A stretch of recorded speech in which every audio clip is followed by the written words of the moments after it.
Impressionnant, impressionnant. Eh bien, voici cette tempête. Écoutez ça. Alors, nous allons à Taranagar, pas à Taranagar Sabha. Impressionnante la tempête de sable qui se déroule là-bas à Churo, au Rajasthan, en Inde.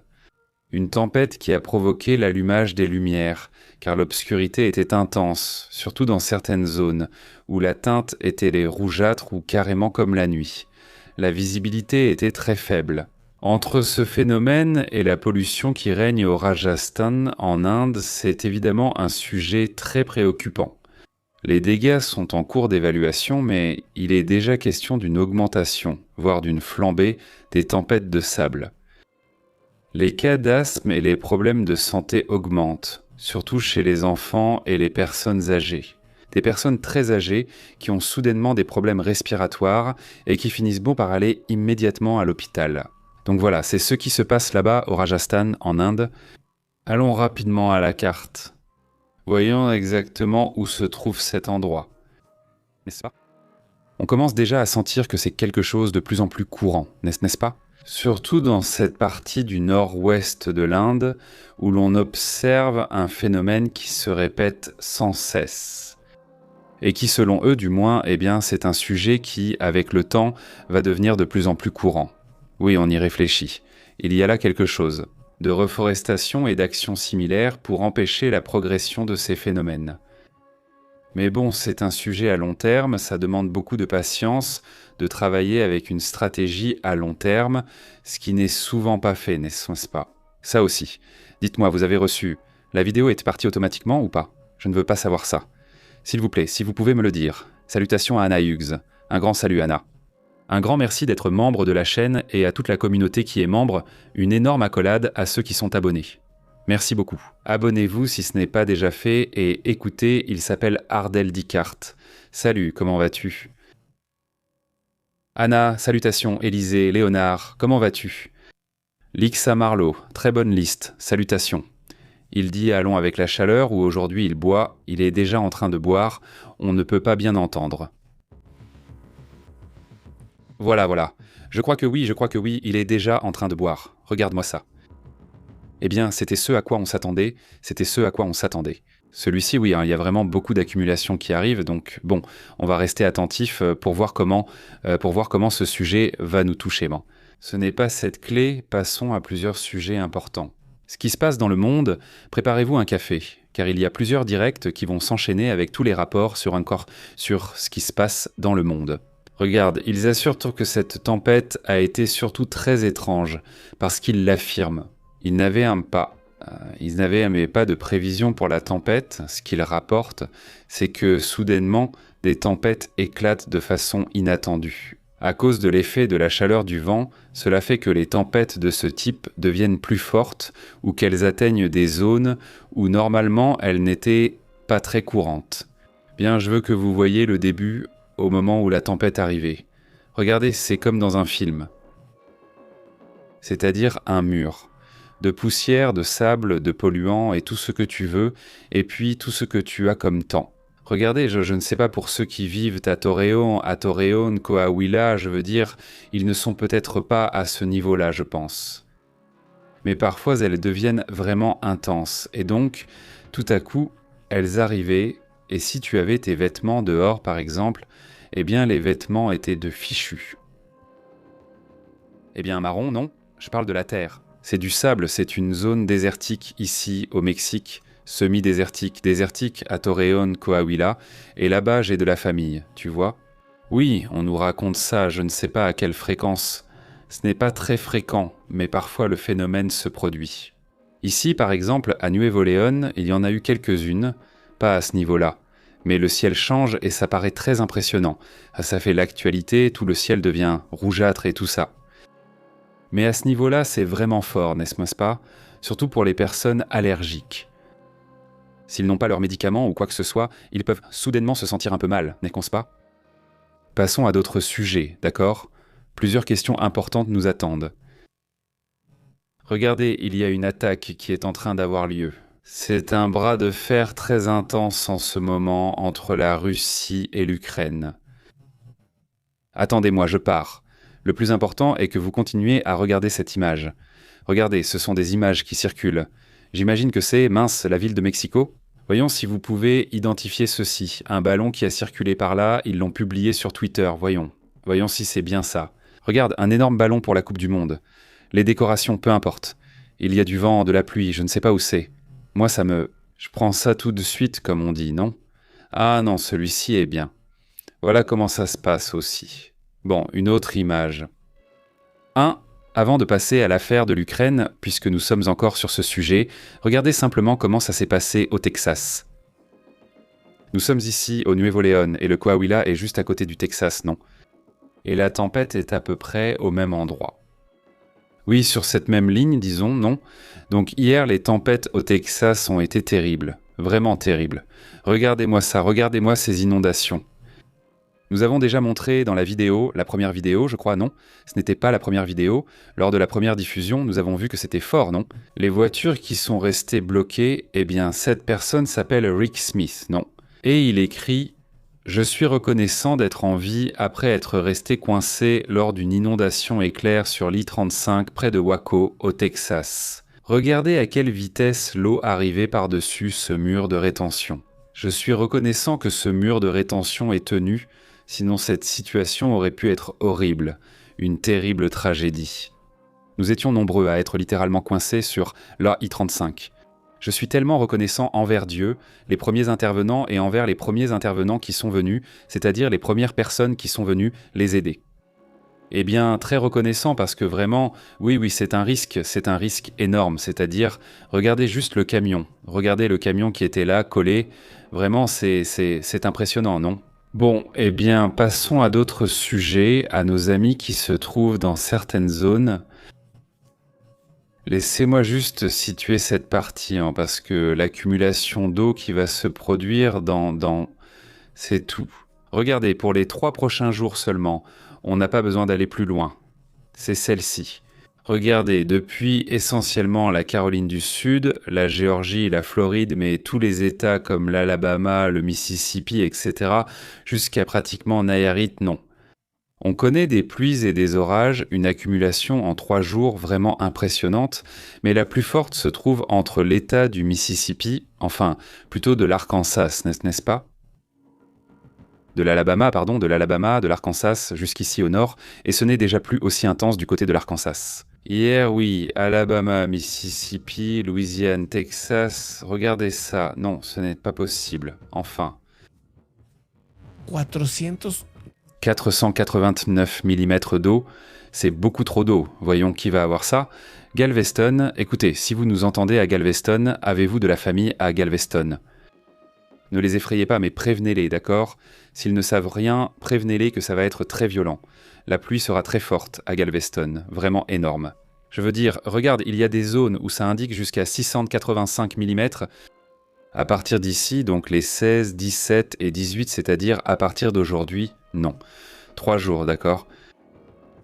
Impressionnante la quantité d'eau, aujourd'hui c'est déjà bien avancé, donc je compte à partir de demain, non ? Les 16, 17 et 18, ce serait trop d'eau. Là-bas, il y a un phénomène, celui-ci, non, celui-là, non, celui de l'Atlantique. Ce phénomène qui a 40% de chances de devenir un ouragan, les probabilités ont déjà augmenté.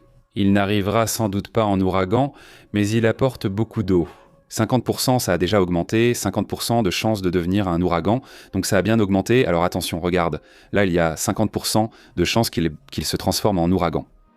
Alors soyez attentifs, les amis qui vivent à Galveston, ceux qui vivent au Texas, à Tamaulipas, à Nuevo León, en Louisiane, à Médicis et dans toute cette région. Eh bien, soyez vigilants, mais surtout ceux qui vivent à Galveston, faites attention à cette situation. Voyons voir du côté de l'Ukraine, non. Allons-y donc.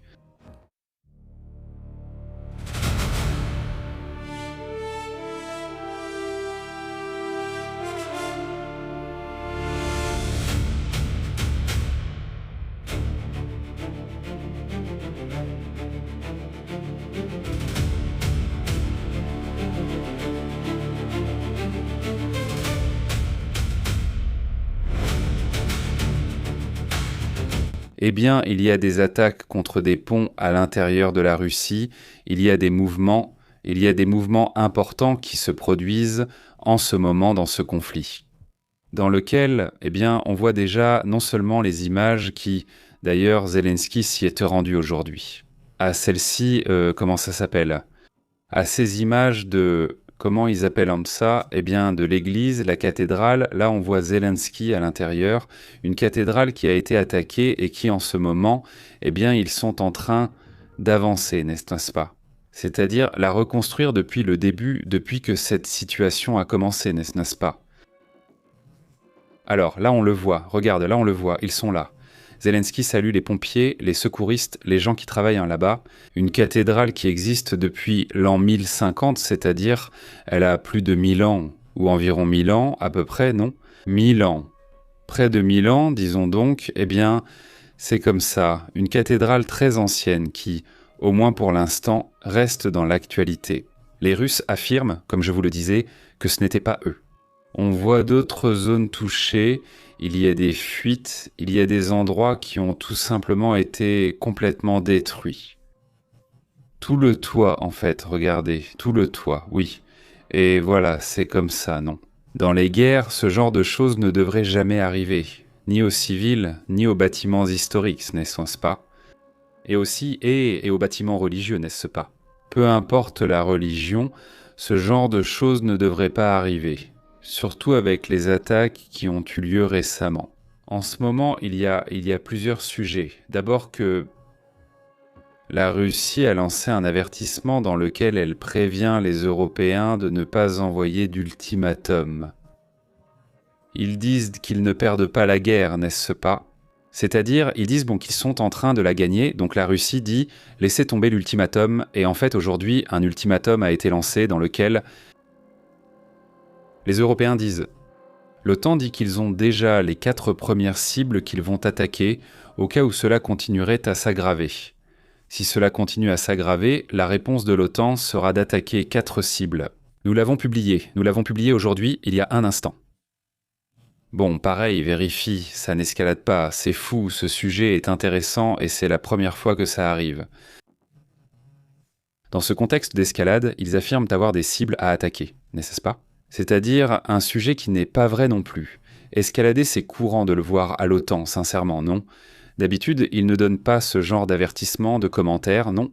Parmi ces attaques, une série de ponts en Russie ont également été visés. On savait déjà depuis un moment plus ou moins dans quelle zone. Il y a plus de détails, passons à ce sujet.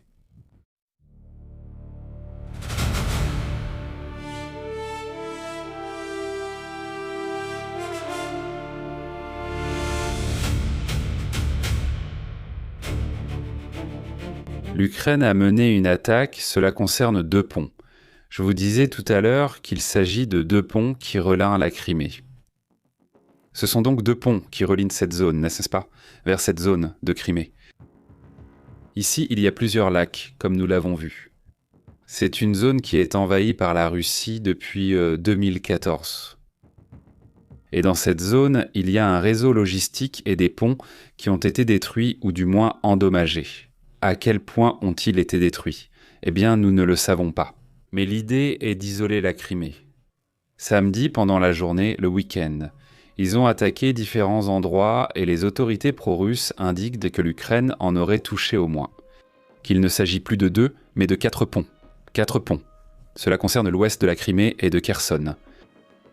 Selon les rapports, les forces ukrainiennes auraient déjà visé plusieurs routes menant aux zones d'approvisionnement venant de la Russie vers la Crimée. Voilà. Lors de ces attaques, 4 personnes auraient perdu la vie. Et les analystes soutiennent que l'idée de Kiev ou l'idée de l'Ukraine est d'isoler à la fois Kherson et la Crimée. Pour qu'ils se retrouvent sans approvisionnement, sans provision d'essence, de carburant ni de munitions. Et ainsi la récupération de leur territoire serait plus facile. Voilà, c'est ce qui se passe en ce moment dans cette région. Passons à d'autres sujets également importants.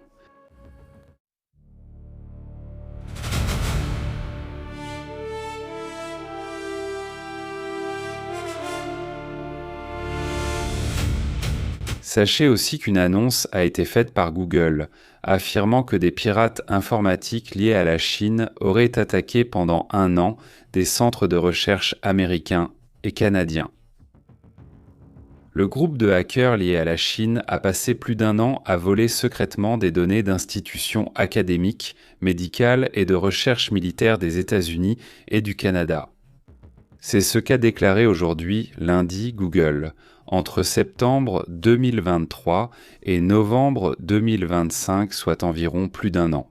Les pirates informatiques ont recherché des informations liées aux renseignements de défense, à la stratégie militaire dans l'Indo-Pacifique, ainsi qu'à l'intelligence artificielle, etc. Eh bien, face à cela, le rapport du groupe de renseignement sur les menaces de Google aurait signalé cela, sans mentionner les noms des organisations ciblées, mais il a affirmé que leur travail couvre un large éventail de domaines, allant de la découverte de médicaments aux essais cliniques, en passant par les politiques de santé publique et la préparation militaire. Et qu'ensemble, ils emploient des milliers de personnes, avec un budget de recherche combiné qui s'élève à des milliards de dollars. Google a attribué cette campagne à un groupe de hackers appelé UNC 6508, un acteur du cyberespionnage relativement nouveau et peu connu, selon ce que dit l'analyste en chef adjoint du groupe de renseignement sur les menaces de Google, appelé d'ailleurs Luke McMara. C'est lui qui est chargé de tous ces sujets de renseignement. Eh bien, c'est surprenant d'une part, la capacité à étendre tout cela. Et Comment ils appellent ça ? Eh bien, pillage et piratage, et le fait de s'emparer d'informations pendant si longtemps sans que rien ne soit fait, non ? C'est vraiment, vraiment grave, non ? Passons à d'autres sujets importants.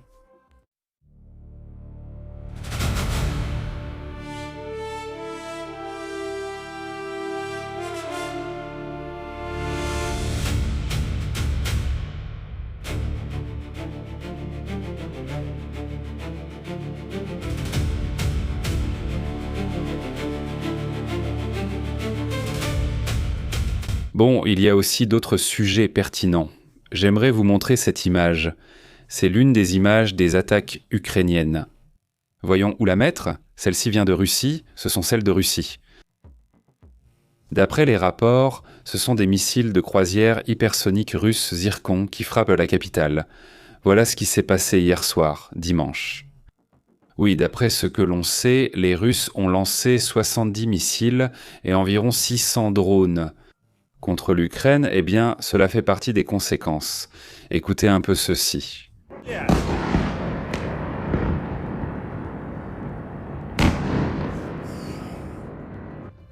C'est une partie de la situation dans cette région. Passons à d'autres sujets importants.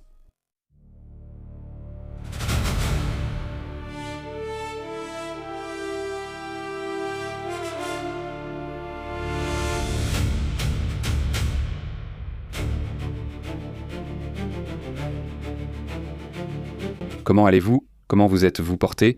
Merci beaucoup de nous accompagner. Un énorme salut. Alexa Marlu, comment vas-tu ? Anna Hugues intervient-elle ? Comment ça va ? Il dit qu'aujourd'hui nous avons eu une gamme de couleurs dans le ciel. Couleur du ciel orange, ensuite un beau bleu ciel, dégagé, ensuite nuageux, sombre comme la nuit, soleil voilé. Et voilà comment se passe la journée aujourd'hui, dans mon village. Salutations. Tu te rends compte, c'est fou. Les couleurs sont bien assorties, non ? Salutations, Rouble. Comment vas-tu ? On dirait que je ne plais pas trop à la petite figurine qu'il a comme modérateur. Il parle au chavot, chat. Pourquoi lui as-tu mis quelque chose et il te l'a enlevé ? Voyons voir. Et qu'est-ce que tu as mis ? Laisse-moi vérifier. Attends, laisse-moi regarder. Il dit « C'est une personne très âgée, il doit sûrement dormir. Tu n'as rien mis. Valo. MT.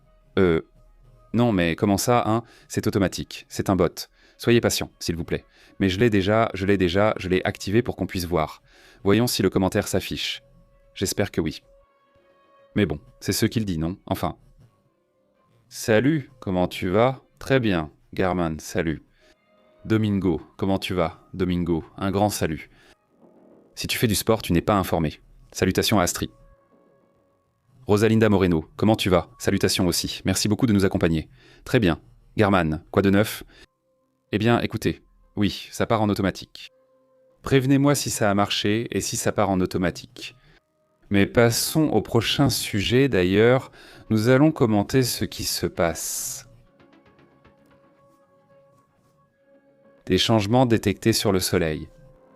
Plusieurs changements sont signalés concernant le Soleil.